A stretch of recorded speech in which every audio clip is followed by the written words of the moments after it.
अगले ही दिन पन्नालाल राजा से बात करता है। महाराज, वह बहुत ही ईमानदार है। वह हमारे साथ मिलकर इस बगीचे को और भी हरा भरा बना देगा।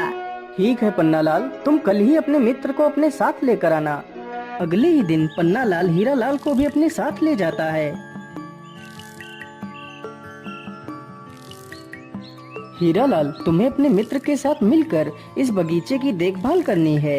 यदि तुम यहाँ पर ईमानदारी से काम करोगे तो जल्दी ही तुम्हारी पगार बढ़ा दी जाएगी। मैं तुम्हें हर महीने 40 सोने की मोहरें दूंगा।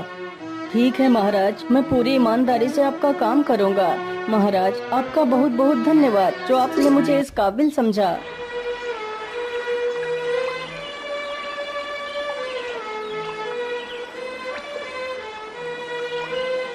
अगले ही दिन से हीरालाल अपने मित्र पन्नालाल के साथ काम करने लगता है। इसी प्रकार कई दिन गुजर जाते हैं।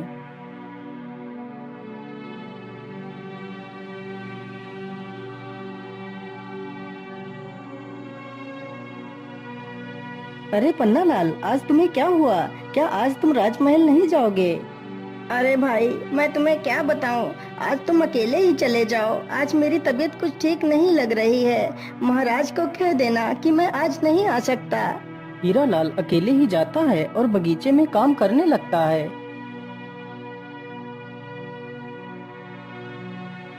अरे हीरालाल, आज तुम अकेले ही बगीचे में काम कर रहे हो। आज पन्नालाल नहीं आया, क्या बात है? महाराज, आज पन्नालाल की तबीयत ठीक नहीं है, इसलिए वह काम पर नहीं आया है। अच्छा, कोई बात नहीं, तुम आराम से काम करो। हीरालाल, आज तुम इस स्थान पर एक वृक्ष लगा देना। ठीक है महाराज, मैं अभी थोड़ी देर में ही वृक्ष लगा दूंगा। हीरालाल की ये बात सुनकर राजा वहाँ से चला जाता है। मैंने फूलों को तो पानी दे दिया है, चलो अब इस स्थान पर एक गड्ढा खोद कर एक वृक्ष लगा देता हूँ। इतना सोचकर हीरालाल गड्ढा खोदने लगता है। कुछ देर गड्ढा खोदने के बाद अचानक हीरालाल के फावड़े में कोई वस्तु टकराती है। अरे ये क्या? ये आवाज किस चीज की थी? मुझे लगता है यहाँ पर कोई वस्तु जरूर है। मैं ऐसा करता हूँ, जल्दी से इस स्थान को खोद देता हूँ। हीरालाल जल्दी से उस स्थान को खोद देता है। अरे वाह, ये तो एक संदूक है। जरूर इसमें कोई कीमती वस्तु होगी। चलो मैं इसे खोलकर देखता हूँ। हीरालाल जैसे ही संदूक को खोलता है तो देखता है, अरे वाह, यह संदूक तो सोने की मोहरों से भरा हुआ है। चलो मैं जल्दी से इस संदूक की खबर राजा को दे देता हूँ। महाराज जल्दी चलिए, बगीचे में कोई पुराना संदूक निकला है। अरे वाह हीरालाल, यह संदूक तो मेरे पुरखों का है। इस संदूक को तो मैं कितने वर्षों से ढूंढ रहा था, लेकिन मुझे यह संदूक नहीं मिला और आज तुमने इस संदूक को ढूंढ लिया। मैं तुमसे बहुत प्रसन्न हुआ। आज तुमने अपनी ईमानदारी का खरा सबूत दिया है हीरालाल, इसलिए मैं तुम्हें कुछ इनाम देना चाहता हूँ। मांगो हीरालाल, तुम्हें क्या इनाम चाहिए? महाराज, ईश्वर की कृपा से मुझे और मेरे परिवार को 2 वक्त का खाना तो मिल ही जाता है। मैं जितना भी कमाता हूँ उतने में ही खुश हूँ। और महाराज, यह खजाना तो आपके पूर्वजों का ही था, इसलिए इस खजाने पर तो सिर्फ आपका ही अधिकार है। अरे वाह हीरालाल, तुम तो वास्तव में एक महान इंसान हो, जिसे दुनिया की मोह माया से कोई वास्ता नहीं। मैं तुमसे बहुत प्रभावित हुआ हीरालाल। आज मैं तुम्हें अपना मंत्री घोषित करता हूँ।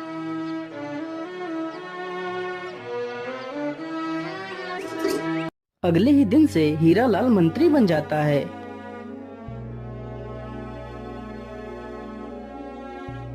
अरे सैनिक भाई, आज मेरा मित्र हीरालाल काम पर नहीं आया, क्या बात है? अरे पन्नालाल भाई, अब हीरालाल माली नहीं रहा, अब वह इस राज्य का मंत्री बन गया है। महाराज ने हीरालाल को मंत्री बना दिया है। क्या मेरा मित्र मंत्री बन गया है? अरे वाह, इससे ज्यादा खुशी की बात मेरे लिए और क्या हो सकती है। सैनिक भाई, मैं अभी अपने मित्र से मिलकर आता हूँ। अरे नहीं पन्नालाल, तुम अंदर नहीं जा सकते। चुपचाप जाकर अपना काम करो। तुम्हें अंदर जाने की कोई आवश्यकता नहीं है। लेकिन सैनिक भाई, वो तो मेरा मित्र है, तो मैं आखिर अपने मित्र से क्यों नहीं मिल सकता? पन्नालाल के बार बार बोलने पर भी सैनिक पन्नालाल को अंदर नहीं जाने देते। यह देखकर पन्नालाल बड़ा दुखी हो जाता है और वहाँ से वापस बगीचे में चला जाता है। लेकिन उसका मन हीरालाल के बिना नहीं लग रहा था। सैनिकों, जाओ और मंत्री जी को उनके घर छोड़ कर आओ। राजा का आदेश होते ही सैनिक हीरालाल को रथ पर बिठा लेते हैं। तभी उसका मित्र पन्नालाल आ जाता है। अरे भाई, तुम तो मंत्री बन गए हो। तुम्हें मंत्री बनने पर मेरी तरफ से ढेर सारी शुभकामनाएं। मित्र, यदि तुम बुरा ना मानो तो मैं भी तुम्हारे साथ ही चलना चाहता हूँ। नहीं पन्नालाल, आप मंत्री जी के साथ नहीं जा सकते। यह रथ सिर्फ महाराज और मंत्री के लिए है। इस रथ पर तुम नहीं बैठ सकते। ये बात सुनकर पन्नालाल और भी ज्यादा दुखी हो जाता है। पन्नालाल को दुखी देखकर हीरालाल भी दुखी हो जाता है। सैनिक तुरंत ही हीरालाल को वहाँ से लेकर चले जाते हैं।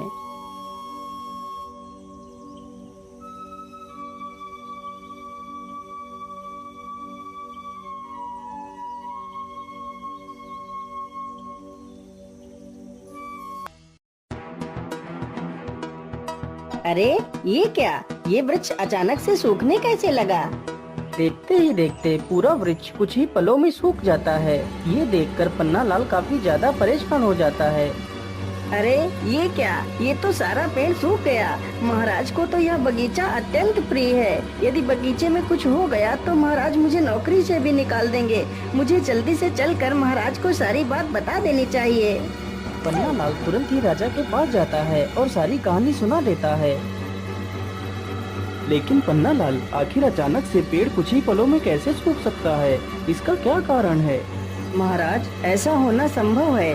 यदि बगीचे के ऊपर से कोई पर वाला सर्प निकल जाए तो उस स्थान की सारी हरियाली धीरे धीरे नष्ट हो जाती है।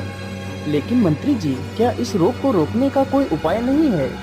महाराज, इसका उपाय तो है, लेकिन उपाय बड़ा कठिन है। मेरे साथ भी एक बार ऐसा हुआ था महाराज। मेरी फसल भी लगभग सारी नष्ट हो गई थी। तब मैंने एक साधु से इसका उपाय पूछा था। महाराज, काली कंजा वन में एक जादुई बोलने वाला पेड़ है। यदि उसकी पत्तियां मिल जाएं, तो उन पत्तियों का रस पानी में मिलाकर पौधों पर डालने से हमारा बगीचा पहले की तरह हरा भरा हो जाएगा। तो फिर ठीक है पन्नालाल, तुम जाओ और उस पेड़ की पत्तियां लेकर आओ।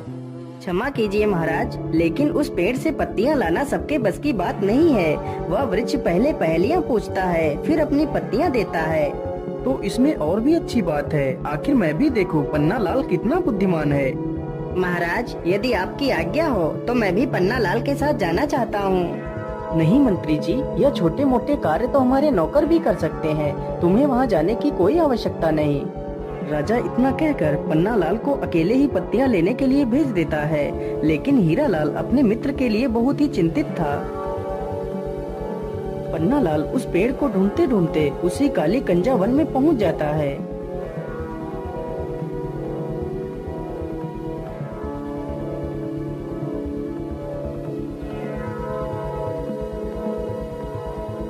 क्या करूं? कैसे पता करूं? आखिर वह जादुई पेड़ कौन सा है? मैं ऐसा करता हूँ, इसी स्थान पर जोर जोर से आवाज लगाता हूँ। यदि यहाँ पर कोई जादुई पेड़ होगा तो वह जरूर बोलेगा। हे जादुई पेड़, तुम कहाँ हो? मुझे आपकी पत्तियों की आवश्यकता है। कृपा कर मेरी मदद कीजिए। हाँ हाँ इंसान, क्यों नहीं, मैं तुम्हें अपनी पत्तियाँ दे सकता हूँ।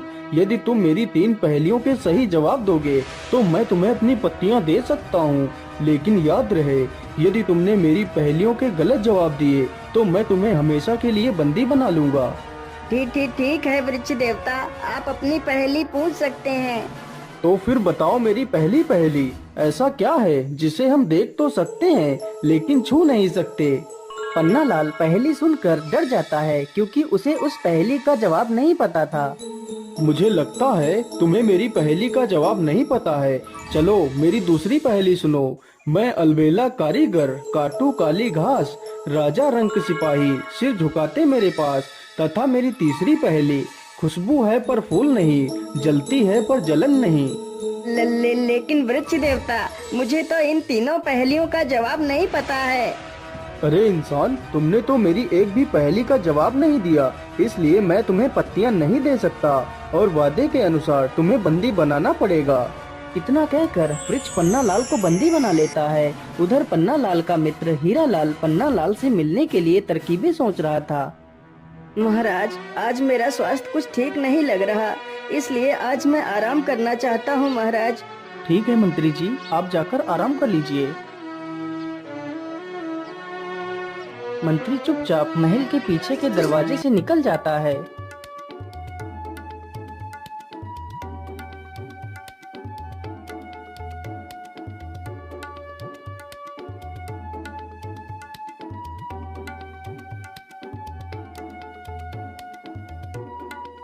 हीरालाल उसी जादुई पेड़ के पास पहुंचकर देखता है कि उसका मित्र पेड़ पर ही बंदी बनकर एक पिंजरे में बंद है। हे वृक्षदेव, आप मेरे मित्र को छोड़ दीजिए। हाँ हाँ, क्यों नहीं, मैं तुम्हारे मित्र को जरूर छोड़ दूंगा और तुम्हें अपनी पत्तियां भी दूंगा यदि तुम मेरे 3 पहेलियों का सही जवाब दे दो। ठीक है वृक्षदेव, आप अपनी पहेलियां पूछ सकते हैं। तो फिर बताओ मेरी पहली पहेली, ऐसा क्या है जिसे हम देख तो सकते हैं लेकिन छू नहीं सकते। हे वृक्षदेव, इसका सही जवाब स्वप्न है। इंसान सपना तो देख सकता है लेकिन उसे छू नहीं सकता। हाँ हाँ, बिल्कुल सही जवाब। मेरी दूसरी पहेली सुनो। मैं अलबेला कारीगर, काटू काली घास, राजा रंक सिपाही, सिर झुकाते मेरे पास।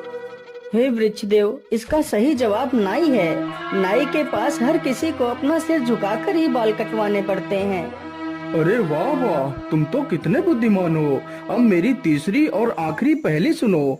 खुशबू है पर फूल नहीं, जलती है पर जलन नहीं। हे वृक्षदेव, इसका सही जवाब अगरबत्ती है। अरे वाह वाह, तुम तो वास्तव में बुद्धि का प्रतीक हो। मैं तुमसे अत्यंत प्रसन्न हूँ, इसलिए मैं तुम्हारे मित्र को आजाद करता हूँ और तुम्हें अपनी दिव्य पत्तियाँ भी देता हूँ। वृक्ष तुरंत ही उसके मित्र को आजाद कर देता है।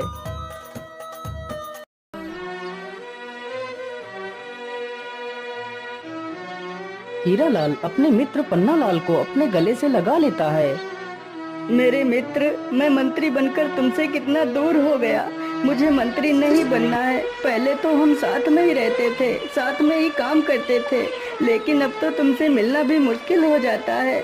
मैं आज ही महाराज को बोल दूंगा कि मुझे मंत्री नहीं बनना है, मैं माली बनकर ही खुश हूँ।